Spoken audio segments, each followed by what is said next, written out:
Hello, this is Walter Cherry. I'm from Evadale, Texas, and I'm going to make a little video and put out a little bit of express my concerns coming over the upcoming bond election here in Evadale concerning the school bond.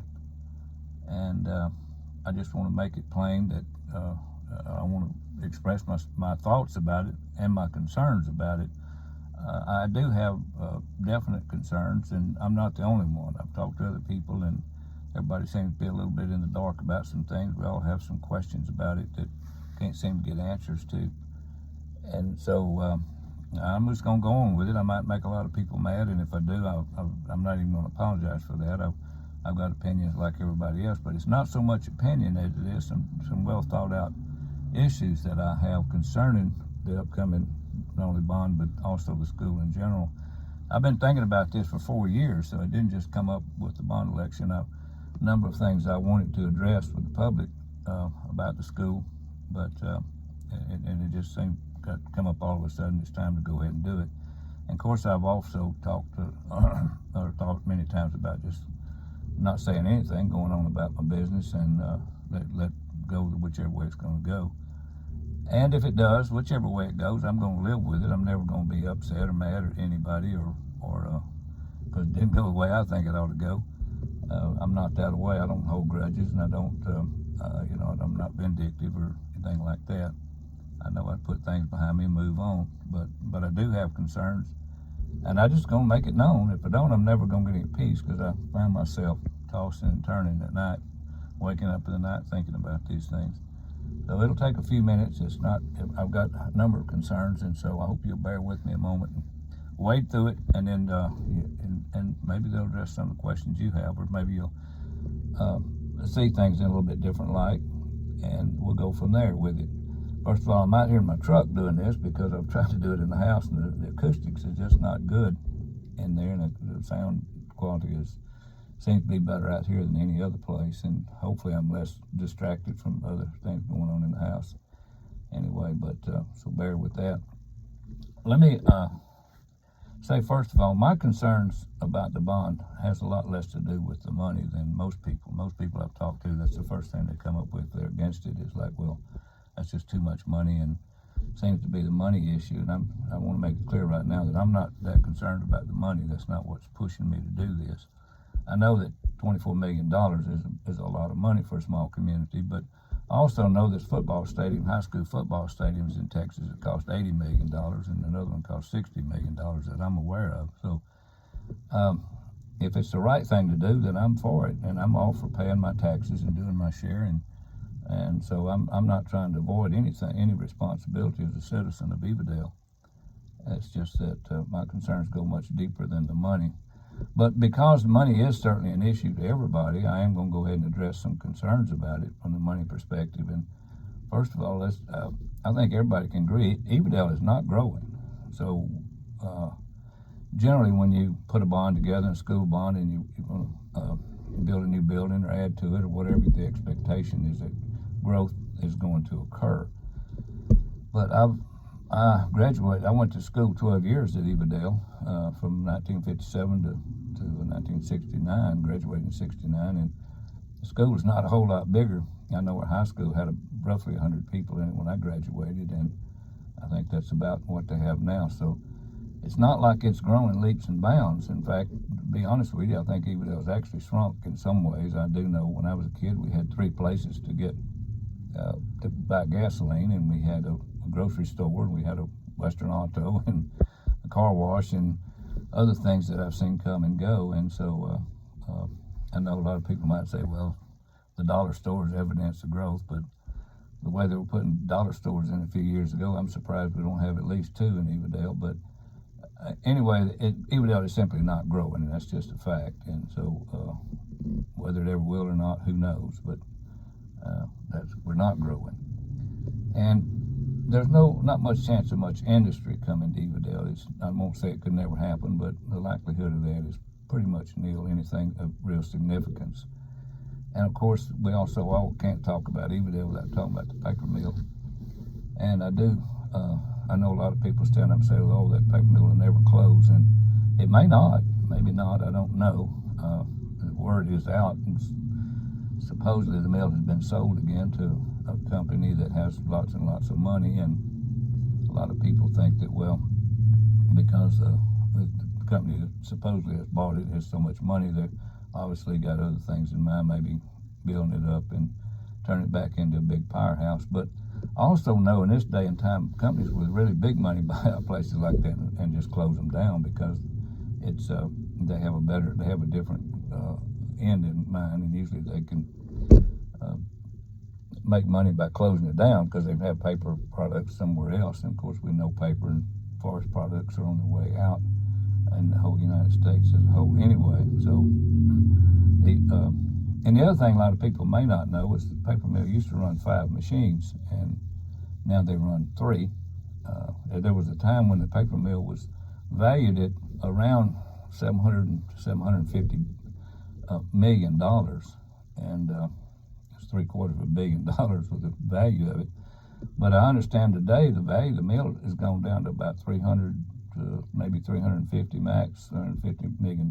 So regardless of whether it's closed or not, the value of the mill has been in a downward spiral for a number of years, and so I don't expect that to change. I think that downward trend is just part of the forestry industry, and so we might as well go ahead and accept. Not that I want it to close, I certainly don't, and I'd be tickled to death if the new owners turned it into a big, robust operation, but I really don't think that's going to happen. So we'll move on, but anyway, of course, the paper mill does supply a tremendous amount of money to not just the employees, but through tax dollars and revenue to the school and things like that, and that definitely is going to affect it in some way. And it's arguable. You can argue for every day, well, if that happens, the state will kick in more money and various things like that, and I know that's true. I'm not, but how it's going to affect us should that happen, I just don't know. But my bottom concern is that Evadale is not growing, and we need to go and accept that's probably going to be the trend for a long time. Now, back to my real concern, my personal concerns about the bond issue. Number one is that this thing seemed like to me it was thrown on us awful fast, and I'm concerned about that, and especially when I kind of review some of the history of how this came about.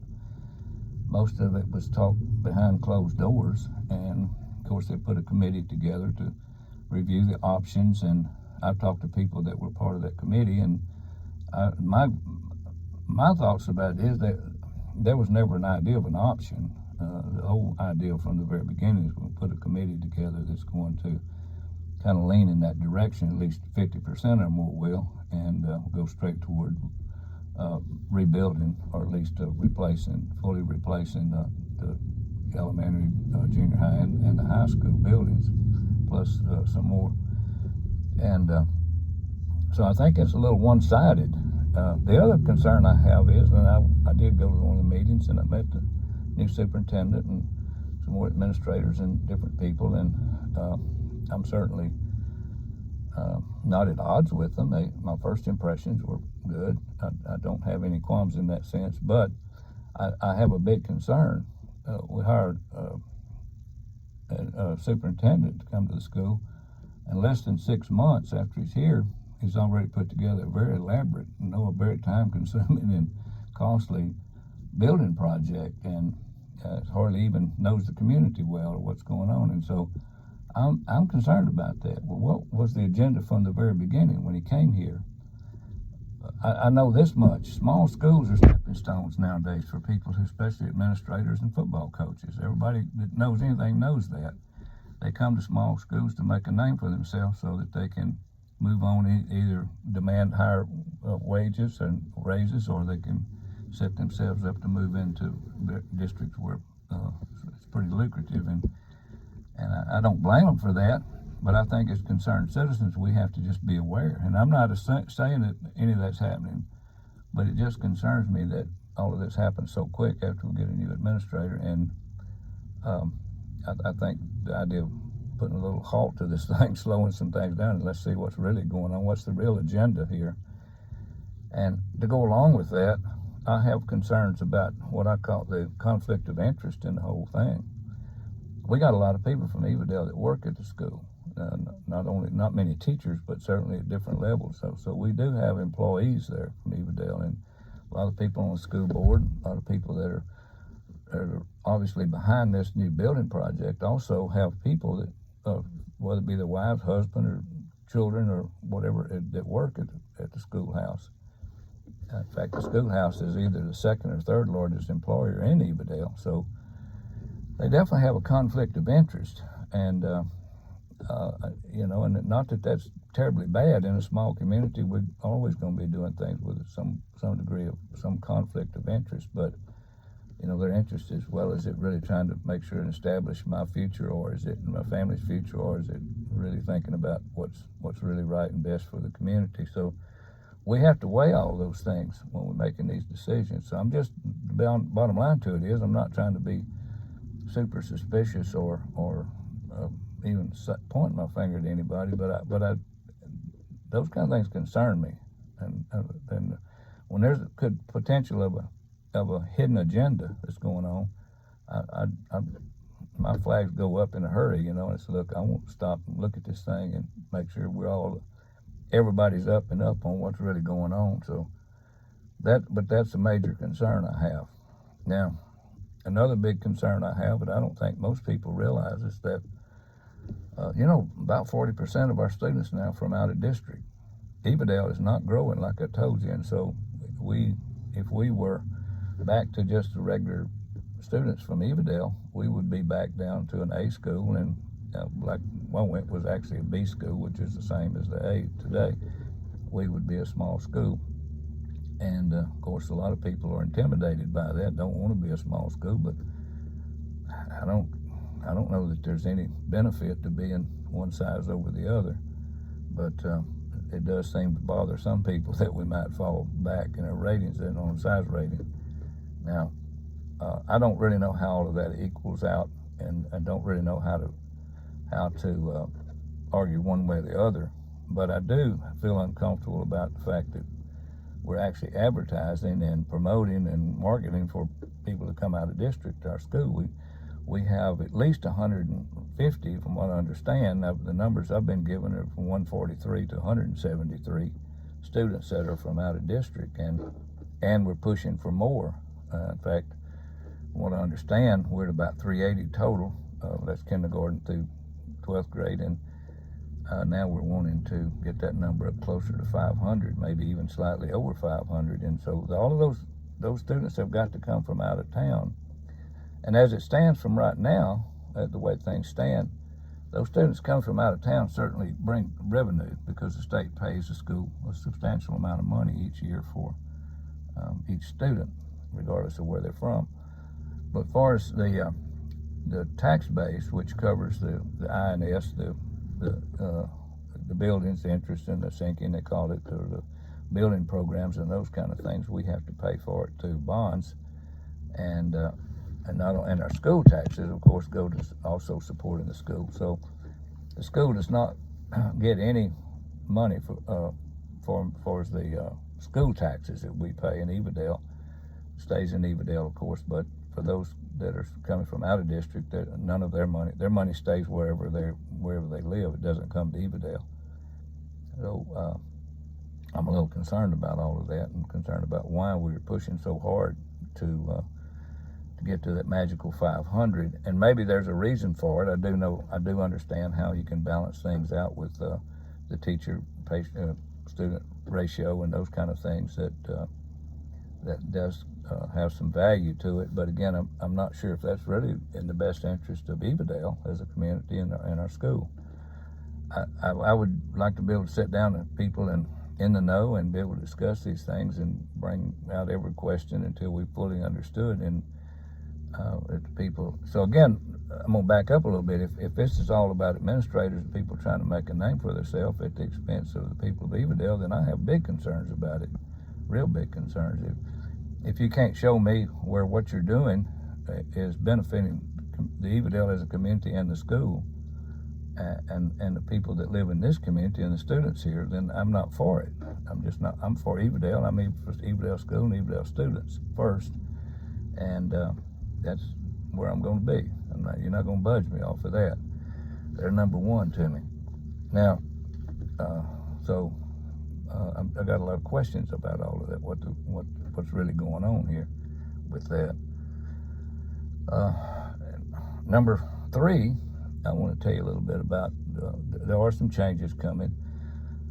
We don't know how schools are going to be financed in the future in Texas. We know that recently some laws were passed in Texas to cut $18 billion out of our property taxes across the state.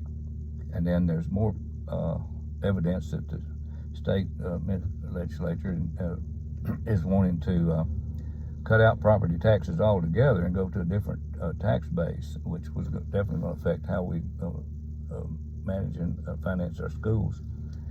We don't know what's going to happen there. That's all up in the air right now. And so it's kind of hard to make a big decision right now when everything's kind of on shaky ground. Not sure exactly what's going to happen. And also, if you've been keeping up with school vouchers, we know there's a lot of evidence, a lot of people in the know that seem to think that we'll have school vouchers in the near future. And so that means, backing up to what I was talking about on the taxes, the voucher means that if a kid, say, comes from Vidor, the tax money that would normally go, the property tax money that would normally go to Vidor Independent School District would actually transfer with that student. Not only the state money, but also the tax money would come to Evadale. And certainly that would change things. And if the vouchers come along, you'd say, well, that's really going to help us. But everything that I've read tells me that if the voucher thing is going to pass, small school districts are going to be harmed by it. And I'm not exactly sure, but that's what all the people supposedly in the know keep pointing toward, that it's going to really put a hardship on small schools. And so I'm not again, I'm coming from what I'm reading. I don't not sure what that's all about, but it doesn't sound good for small schools if the vouchers pass, and it does look like most people think the vouchers eventually going to pass in Texas. So I'm concerned about that. I'm concerned about how things then are going to happen if that does. And one thing is going to happen for sure. If the vouchers pass, you can count on this thing: homeschooling, private schooling, and what's the other school? I can't even think of the name of it now.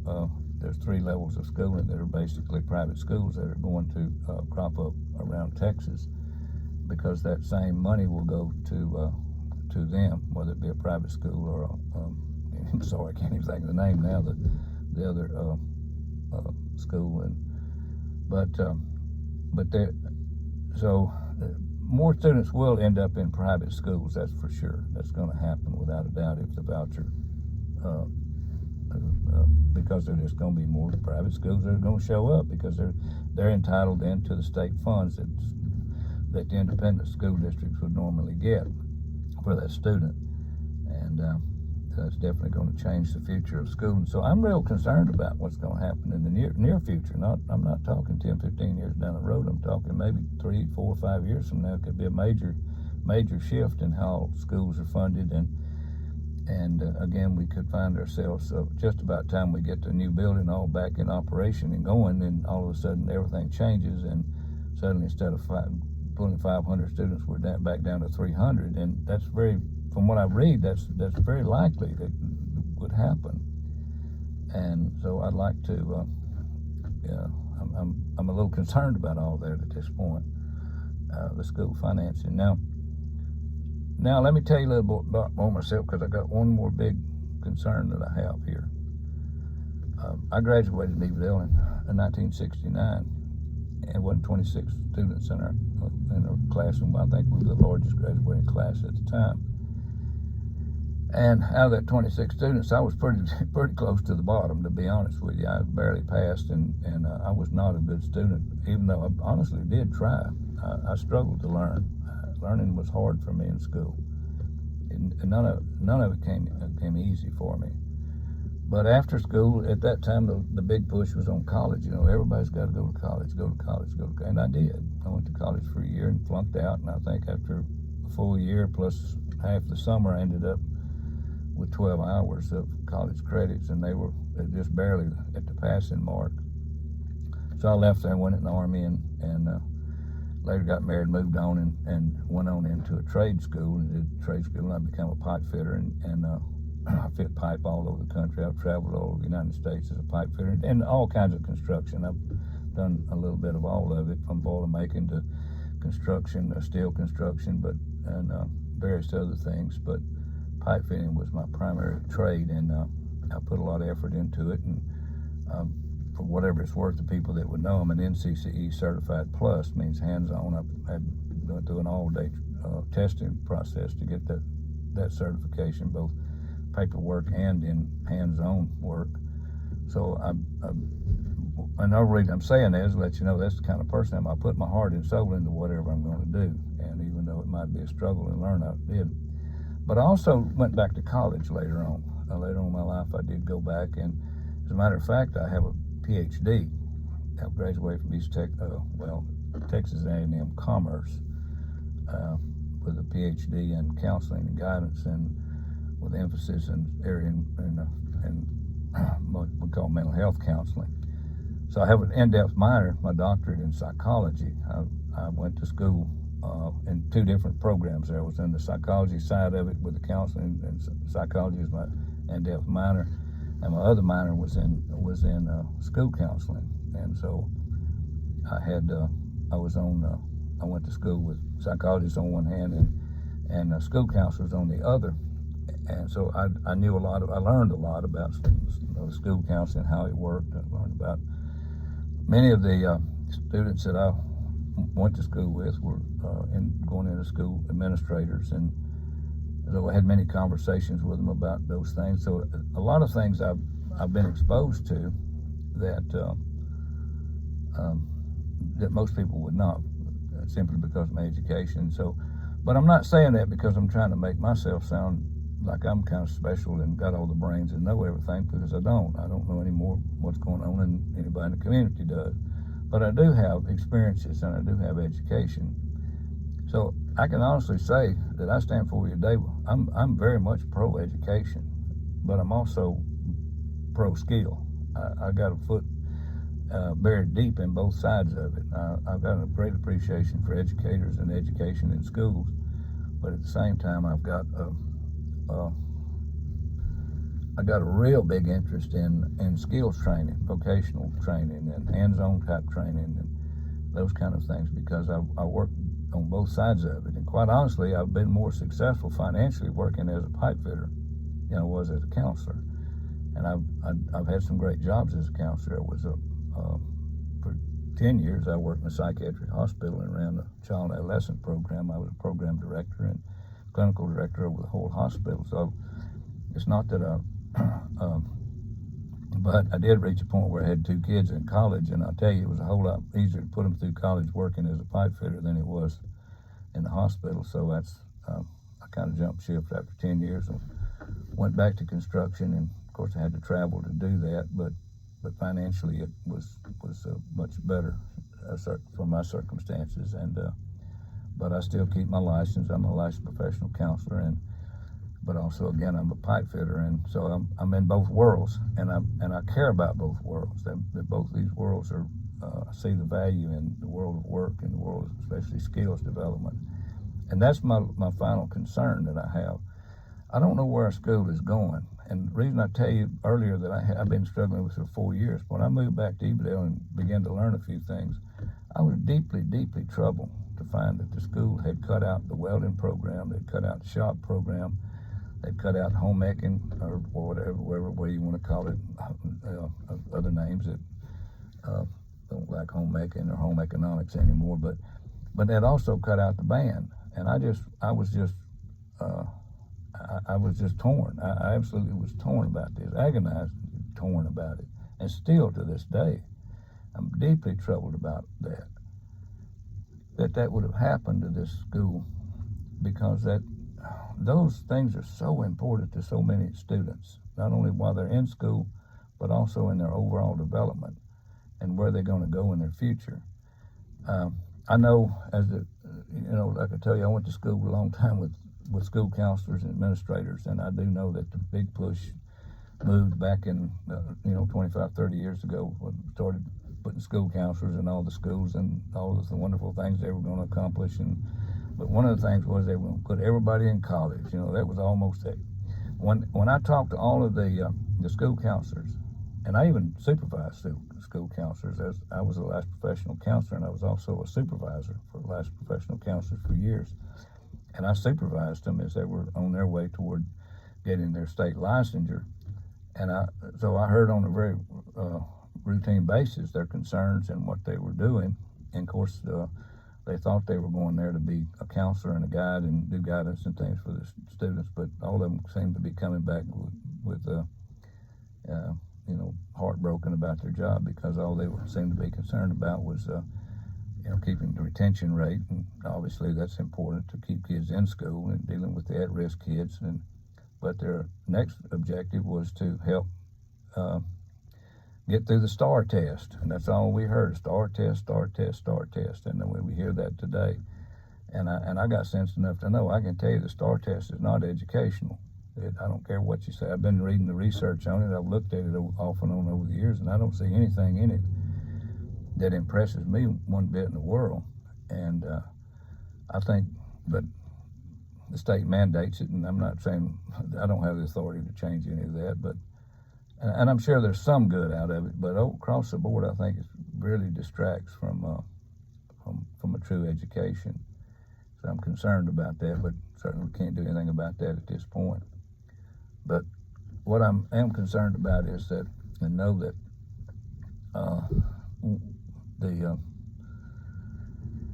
back to what I was saying, when you take the kind of things like welding shop, band, all of those kind of things, you're affecting kids in the biggest of our population, and especially in Evadale. I know across the state, about 60% of graduating seniors attend at least one semester or go to college. Whether they complete even the first semester, I don't know.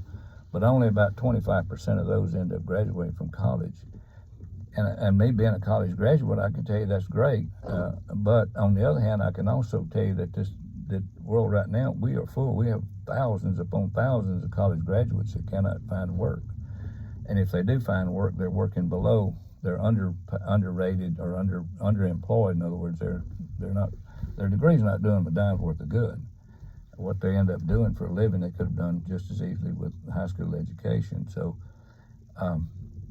all of a sudden we realize the college degree, unless you really specialize in and know what you're going for and know interested in a particular field, it's really not near what we were taught it was. We were under the impression that once you got a college degree that somehow or another people are going to hunt you down and just offer you all kinds of crazy money to come work for them, but that just didn't happen, and it's not going to happen in the future. And so I know that there's always room for educated people, there's always room for professionals and that, but that's not the future of this world, and it's not the future of Evadale.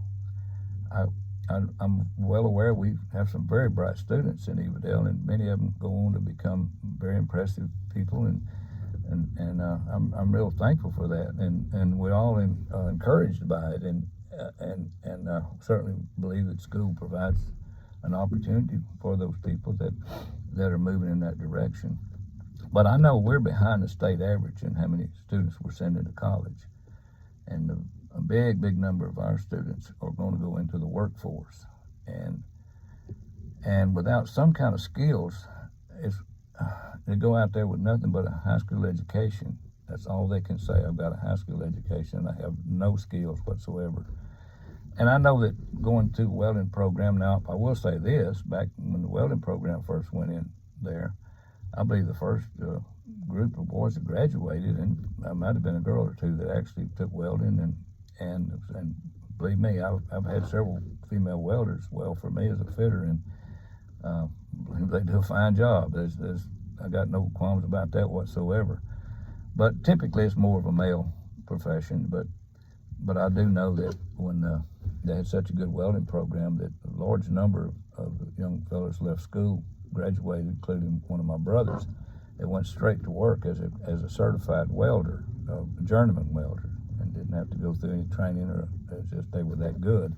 They had learned, that program was just that good.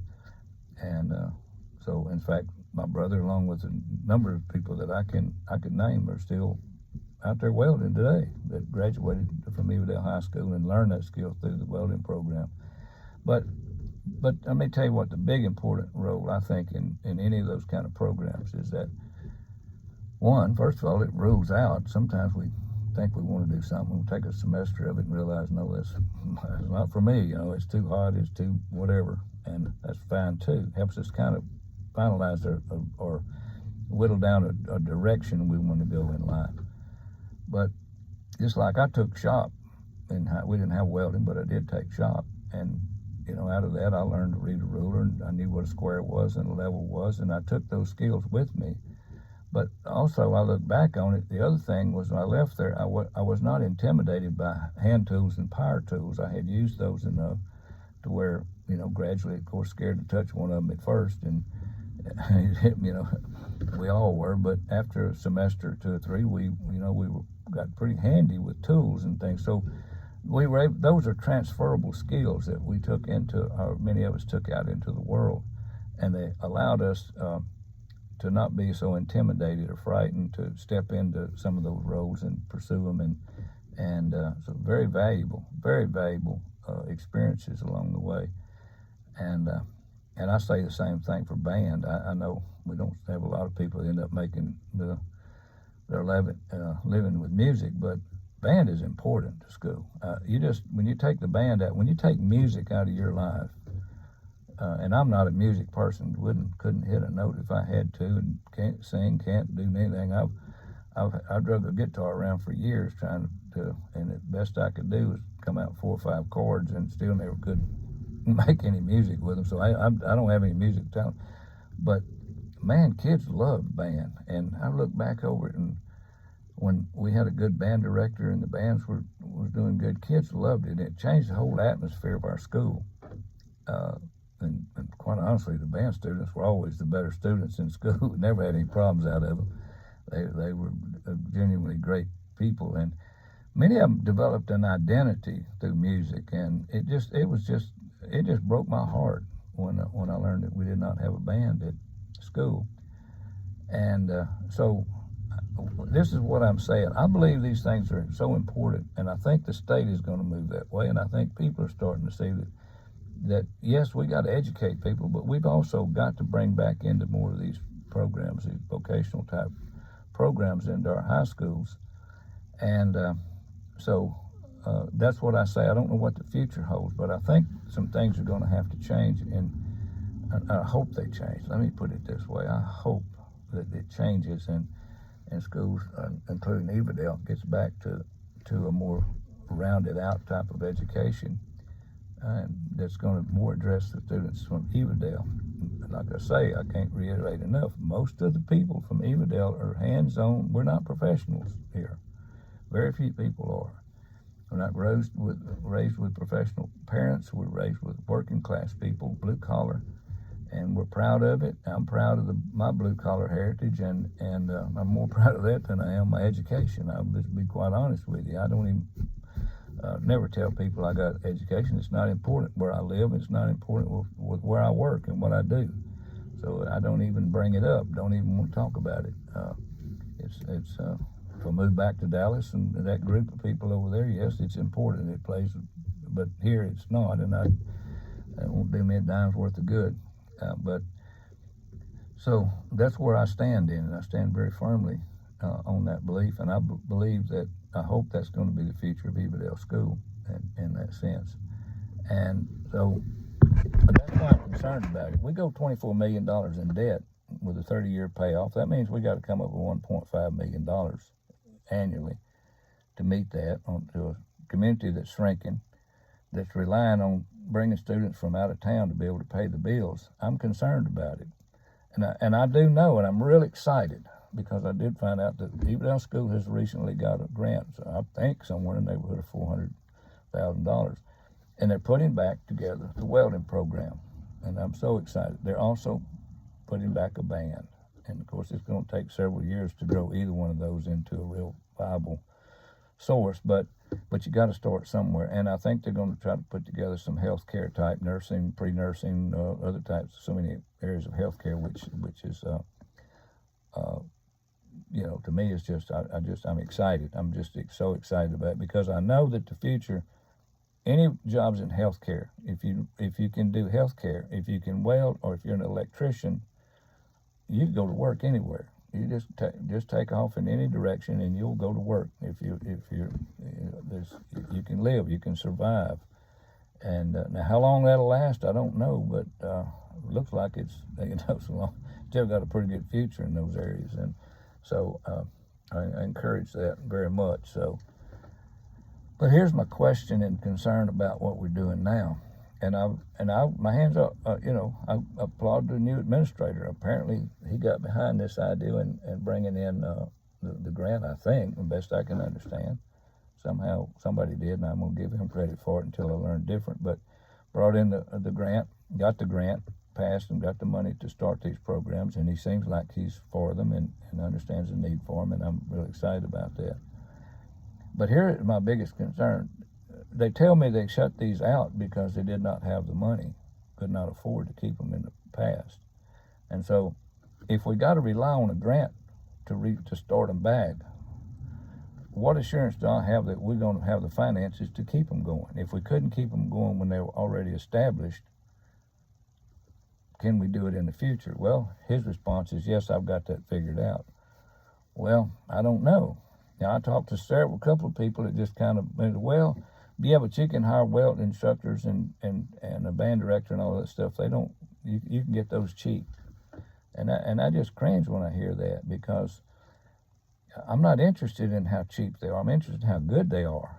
Any type of elective program like that is almost 100% reliant upon that instructor, how skilled they are, how motivated they are, do they have the interpersonal skills, all the kind of things, because that's an elective. And kids take electives based upon their desires, of course, but also based upon the instructor. And if you want to kill a program, if we decide, okay, we want to kill it, all we got to do is cut our price on those, get some people in there who are not motivated, who are not interested in kids and not interested in teaching, particularly just trying to make an easy living, mad about the fact they don't make enough money. And 2 semesters, that program will be gone, because kids they're just not going to attend those kind of classes. And so I'm just telling you my concerns, and I'm not telling nobody how to run the school or what they should do. My bottom line in all of this is I just wish we could sit down with people that are concerned, with the administration and school board and everybody, and really sit down and say, do y'all fully understand, where do we need to go? Where do we need to be 5 years from now, 10 years, 15 years from now? What I'm afraid of with the $24 million investment is that, plus the interest on it, is that we could be 5, 6, 7 years down the road and everything's changing in the state, and then we stuck with a long-term deal, and we really need to be able to come up with another bond, because we really need to revamp our whole school and how it's going to go. And then if our population continues to drop off and private schools popping up, are we going to have the funds are we going to end up having to just cut everything loose again, get rid of all the programs, and just get back to the bare necessities and just trying to pass the STAR test again? And that's where I am with all of it. That's why I have concerns about all this. I just wish we could put the whole thing on hold and think about it. And if it's the right thing to do, I'm for it. If we don't have a crystal ball, that's the problem. We can't look at this thing, because that would be the perfect thing. If we could look in a crystal ball and see the future, and we would know exactly what to do. But when you don't have a crystal ball, the next best thing is information. Most of us, we look back, we make a lot of mistakes in our life because we made decisions without enough information. And right now, I feel like what we're doing it with we just don't have enough information to put the pieces together and even begin to see what our near future is fixing to look like. And that's what concerns me. It's not the money. If I know it's the right thing to do, or reasonably sure it's the right thing to do, then hey, bring it on. pay my taxes. I'll figure out a way. I'm not going to deny doing the right thing. I mean, I went to a nice school, but and somebody else had to pay that bill back years ago, or at least a big portion of it. So I'm not trying to skirt out of that responsibility by no means, but I do have concerns. And so that's where I am with all of it. I know it's a little bit lengthy, and I hope it hadn't bored you to death with it, but I also hope it stirred you up a little bit. And you asked me, well, I don't really try to tell people how to vote. I just think that we still live in a place where we can vote. And there's some question of whether our votes always get counted or not. But besides that, that's not my concern right now. My concern is that we are free to vote. I want people to vote. But if you ask me, I hope it's voted down. And not because just simply because I don't know if it's the right thing to do right now. And if I can get some answers, get some smart people together that can fill in the gaps and put together and kind of get a vision, a glimpse of the future, in a realistic future, and if that's what seems to point in that direction, then I'm going to jump on board with it, and I'm going to support it. But if it does, whether it pass or not pass, I'm not going to be upset with anybody. I'm not going to blame nobody. I'm not going to point a finger if it all falls apart 5 years down the road. I'm not that way. I'm not going to do it. And so if you disagree with me or think I'm a total idiot, then that's fine too. I really don't care. And you put on Facebook all kind of ugly things, that don't bother me. I've lived with all that kind of stuff all my life. I'm not afraid of it or intimidated by it or scared by it. I'm just trying to be real honest with where I am and where I think a lot of other people are. And so go out and do your best, but to make the best decision you can, and please go vote. I mean, above everything, if you got any kind of thoughts or feelings for these things, please go vote. And I say that especially to people that don't want something, that they're the ones who don't usually go vote. They're just going to do what they want to anyway. Well, no, we want you to go vote, and I want you to do that. Anyway, that's all. I think I've covered everything and wasted enough of your time. So thank you very much. And if you got any other questions, people wanted to get together and talk about these things, I'm open to it, because I'm definitely concerned about it. I'm not just here ranting and raving and trying to make a lot of noise. I truly am 100% concerned about the future of Evadale, and especially our school. Well, anyway, you have a good day. Talk to you later.